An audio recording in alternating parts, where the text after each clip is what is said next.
Bonjour à toutes et à tous, bienvenue sur le plateau Radio Z. On est là dans la collégiale Saint-Martin à Angers pour la collection Printemps du Festival des Éclectiques qui se veut tendance et alternatif.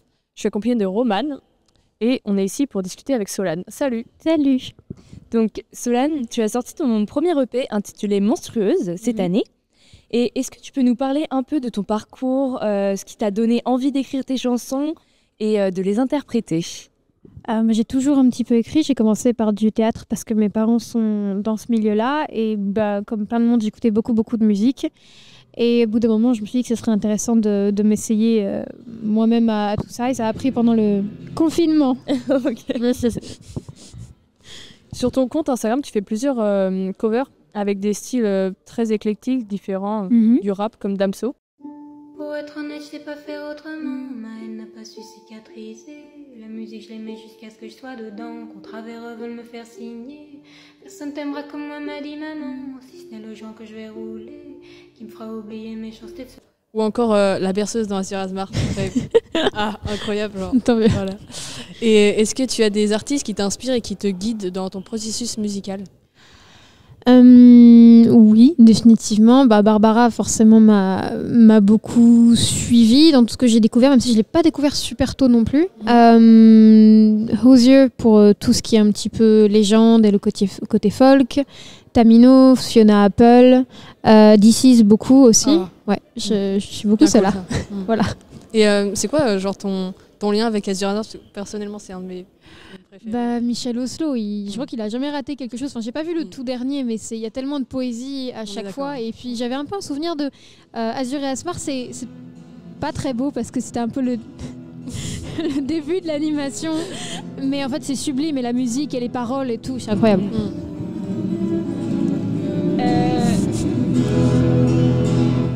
Je peux te poser la question sur ta relation avec ta grand-mère parce que j'ai pu voir qu'elle était très importante quand même à tes yeux et j'habite dans la même ville qu'elle, c'est un peu ma deuxième maman et c'est elle qui m'a emmenée à beaucoup de concerts de classique, qui s'est débrouillée pour qu'on voyage beaucoup quand on était petit, enfin qu'on voyage beaucoup en France, qu'on voit des choses quand on était petit et je chéris beaucoup ça. Ok. Par rapport à tes origines arméniennes, est-ce que tu as une volonté de la retransmettre dans tes chansons? Est-ce que c'est une source d'inspiration pour toi? Oui, c'est une grosse source d'inspiration et j'ai très envie à un moment de le retranscrire un petit peu, mais j'aimerais en connaître beaucoup plus parce que dans ma famille, ils ont arrêté de parler arménien parce qu'ils voulaient s'assimiler. Et du coup, je manque un petit peu de toute cette culture et j'essaie d'aller la chercher moi-même. Donc je veux en connaître plein de particularités avant de vraiment l'amener dans mes chansons pour le faire bien. T'aimerais chanter en arménien? Oui, j'aimerais beaucoup. Ouais. Trop bien. Est-ce que pour retrouver ses origines, tu retournes souvent en Arménie ou est-ce que tu t'aimerais y retourner ou tu y es déjà allée? Malheureusement, j'y suis jamais allée, mais c'est un voyage que je prévois et que je commence à préparer. Je voudrais apprendre un petit peu la langue avant et puis trouver des gens avec qui y aller, mais c'est un peu un rêve d'aller à Yerevan et de voir le lac Sevan et de voyager un petit peu. Et pour apprendre la langue, tu l'apprends toute seule ou est-ce que... J'ai essayé de l'apprendre toute seule, mais c'est vraiment très compliqué, sachant qu'il n'y a déjà pas le même alphabet, mais j'ai trouvé des gens qui sont suffisamment gentils pour essayer de m'apprendre. Et petit à petit, mais comme j'apprends aussi l'italien à côté, l'espagnol, je me perds en 3 langues, donc c'est compliqué. Ouais, ça doit être trop cool à faire. Beaucoup. Quand on écoute les productions musicales et tes chansons, on sent que ça se balade entre la folk et l'électro. Oui. Tu peux nous en parler un peu de ton rapport à la musique, ce qui t'accompagne et du coup j'ai pu voir au balance que tu es accompagné de 2 musiciens. Ça a toujours été le cas ou pas? Non, ça n'a pas toujours été le cas. Pendant très longtemps, j'ai chanté dans ma chambre toute seule et que au ukulélé, donc le folk vient de là. Et tout ce qui est électro, c'est venu après en studio avec le prod avec qui je travaille, qui s'appelle Marceau, qui lui a amené en fait toutes ces possibilités que je connaissais pas et que j'adore et qui sont très bien retranscrites sur scène par Lou Simbad, c'est mon bassiste et un des gars qui l'a tué, et aussi Martin qui est avec moi. Et c'est grâce à eux, en fait, toute seule, moi j'ai pas le côté électro et c'est toutes ces personnes-là qui l'amènent. Ok, d'accord. T'as dit dans une interview que tes sons sont des balades hypnotisantes qui se veulent thérapeutiques et ensorcelantes. Je dis ça moi? Oui. Avec ces mots-là? D'accord. Ouais. Je me la pète bien, c'est cool. Et du coup, justement, est-ce que c'est pas trop dur de dévoiler ses sentiments au grand public? Honnêtement, non, je me suis pas vraiment posé la question. C'est dur de les répéter tous les soirs sur scène, en tout cas. Parce que je revisite un peu des névroses. Mais de les donner, non, parce que j'ai vu que des gens réagissaient bien à ça, donc non. Ok. Donc tes textes, ils sont quand même assez accusateurs et dénonciateurs face au face au patriarcat, pardon. Et ils sont très engagés. Est-ce qu'il y a un motif ou un événement derrière cela ou est-ce que... Un ras-le-bol, gros ras-le-bol. Ouais. Je suis fatiguée, j'ai eu une grosse dose de pas de chance. Et ouais, au bout d'un moment, ça a un petit peu explosé. J'avais besoin de l'écrire et c'est venu assez naturellement et plusieurs morceaux, donc ça m'a fait du bien. Ouais. Comme un journal intime en soi. Ouais. Quel message t'aimerais passer aux femmes aujourd'hui, à travers tes musiques, mais même dans la vie en général? C'est un peu bateau, mais qu'on n'est pas toute seule, qu'on a le droit de parler fort, du coup, et qu'on peut parler tout ensemble et que ça va nous faire du bien dans la convergence des luttes. On sera toujours plus forte, on ira toujours plus loin. Ouais, totalement, je suis d'accord.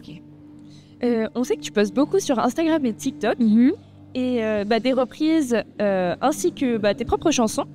Mais quel est ton rapport avec les réseaux sociaux? Est-ce que tu penses que ça a été un outil pour toi pour te lancer, pour propulser ta carrière? Ça a été un énorme outil, c'est comme ça que tout a un peu commencé, que mon manager m'a repéré. Mais en même temps, j'ai énormément de mal parce qu'on voit forcément tout ce qu'il y a sur les réseaux sociaux, la parole à tout le monde quand on veut et dire ce qu'on veut parce qu'il y a de l'anonymat. Je déteste ça, donc je m'en sers, mais je vais pas dessus en fait. Ouais. Je regarde pas vraiment de choses, juste je poste ce que je dois poster et maintenant je regarde plus les commentaires parce que je me suis pris des vagues un peu rudes d'abrutis, on va dire, et j'ai arrêté, ça me fait pas du bien.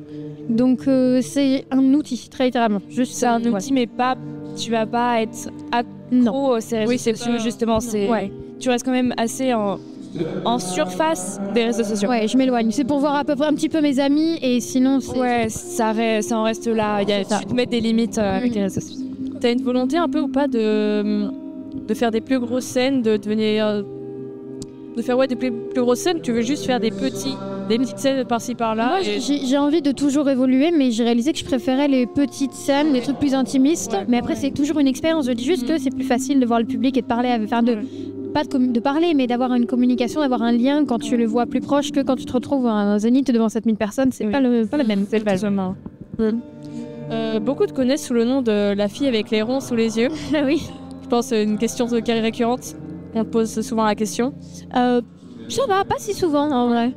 Et pourquoi ce signe distinctif? C'est une signification particulière ou c'est ce qui te représente, ton style? Au départ, je le faisais parce que le point, en fait, dans le côté ésotérique que ma famille a, il a une certaine signification, mais surtout, je trouvais que ça faisait une petite ponctuation sur le visage, je trouve ça joli, et on s'en souvient, c'est pas un truc énorme à faire, et ça marque un petit peu parfois. Donc, j'ai gardé, en fait. C'est ta signature un peu... Oui, mais même ce moment, je l'ai plus, c'est pas grave, c'était juste au départ, c'est toujours bien d'avoir un signe distinctif, en fait, et c'était ça. Et par rapport, est-ce que t'as dit que, si j'ai bien compris, tu t'es lancé au niveau... ça vraiment, ta carrière a commencé plus au niveau de la musique au confinement ou pas? Mais est-ce que tu faisais autre chose avant cela? Comment s'est passée un peu ta carrière Avant, j'étais comédienne, enfin je venais de sortir d'école, mais en fait au moment où je suis sortie d'école et j'avais monté ma pièce et mis en scène et on allait la jouer, il y a eu le premier confinement et les théâtres ont ouvert très très très tard. Ça a été les derniers endroits à rouvrir et en fait j'ai lâché parce que dans le théâtre déjà si c'est compliqué, alors si en plus il y a toutes les portes fermées, c'est impossible, donc c'est à ce moment-là que j'ai fait autre chose. Ok. Eh ben... je pense qu'on a terminé. Ouais. Okay. Merci beaucoup en tout cas. Grand plaisir, j'espère que ça allait aussi. C'était très sympa. Désolé pour le dérangement. J'aime bien que ça fait une petite un petit contretemps. ça fait... Mais c'est une scène qui a